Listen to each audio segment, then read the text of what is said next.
আসসালামু আলাইকুম রহমতুল্লাহ বরকাতুহ। সম্মানিত প্রিয় মুসলিম ভাই ও বোনেরা, আর ইসলামিক টিভির পক্ষ থেকে সকলকে জানাই আন্তরিক মোবারকবাদ। আজকে আপনাদের মাঝে আলোচনা করব 5 ওয়াক্ত নামাজের সময়সূচি, তাহাজ্জুদ সেহরির শেষ সময়, ইফতারের শেষ সময়, নামাজের নিষিদ্ধ ওয়াক্তসমূহ, সূর্যোদয় সূর্যাস্তের সময়সূচি, প্রত্যেকটা জেলা বিভাগগুলো নামাজের সময়সূচিগুলো আপনাদের মাঝে তুলে ধরব।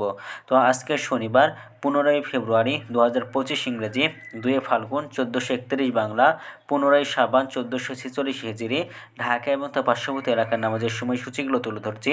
তারপরে অন্য জেলা বিভাগগুলোর নামাজের সময়সূচিগুলো আপনাদের মাঝে ধীরে ধীরে আমরা আলোচনা করব। আজকে ঢাকা এবং তার পার্শ্ববর্তী এলাকার তাহাজ্জুদ এবং সেহরির শেষ সময় হলো 5টা 12 মিনিটে, ইফতারের সময় সন্ধ্যা 5টা 56 মিনিটে। আজকে ফজরের নামাজের রক্ত শুরু হবে 5টা 16 মিনিটে, ফজরের নামাজের রক্ত শেষ হবে 6টা 31 মিনিটে। জোহরের নামাজের রক্ত শুরু হবে 12টা 13 মিনিটে, জোহরের নামাজের রক্ত শেষ হবে 4টা 16 মিনিটে। আসরের নামাজের রক্ত শুরু হবে 5টা 17 মিনিটে, আসরের নামাজের রক্ত শেষ হবে 5টা 52 মিনিটে। মাগরিবের নামাজের রক্ত শুরু হবে 5টা 56 মিনিটে, মাগরিবের নামাজের রক্ত শেষ হবে 7টা 8 মিনিটে। এশার নামাজের রক্ত শুরু হবে 7টা 9 মিনিটে এবং শেষ হবে 5টা 11 মিনিটে।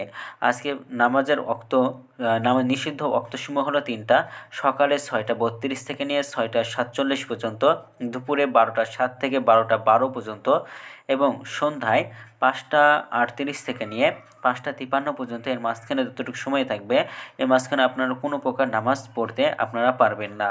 আজকে সূর্যাস্ত যাবে 5টা 53 মিনিটে এবং আজকে সূর্যোদয় হবে 6টা 32 মিনিটে। এগুলো ঢাকা এবং তার পার্শ্ববর্তী এলাকার নামাজের সময়সূচি। এখন আলোচনা করব বিভাগীয় শহরের জন্য উল্লেখিত সময়ের সঙ্গে যেসব বিভাগের সময় আপনি যোগ বিয়োগ করবেন তা হলো এই, অর্থাৎ আপনি বিয়োগ করবেন চট্টগ্রামে 5 মিনিট এবং সিলেটে 6 মিনিট কম করবেন।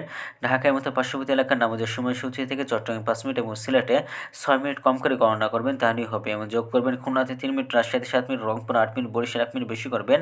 ঢাকার মতো পার্শ্ববর্তী এলাকা যে নামাজের সময়সূচিটা আছে তার থেকে বেশি করবেন। তো আজকের ভিডিওটি পর্যন্ত ছিল। আর এই সূত্রগুলো আমরা নিয়েছি ইসলামিক ফাউন্ডেশন থেকে। ভিডিওটি ভালো লাগলে অবশ্যই চ্যানেলটি সাবস্ক্রাইব করে পাশে থাকবেন। ধন্যবাদ সকলকে। আসসালামু আলাইকুম রহমতুল্লাহ।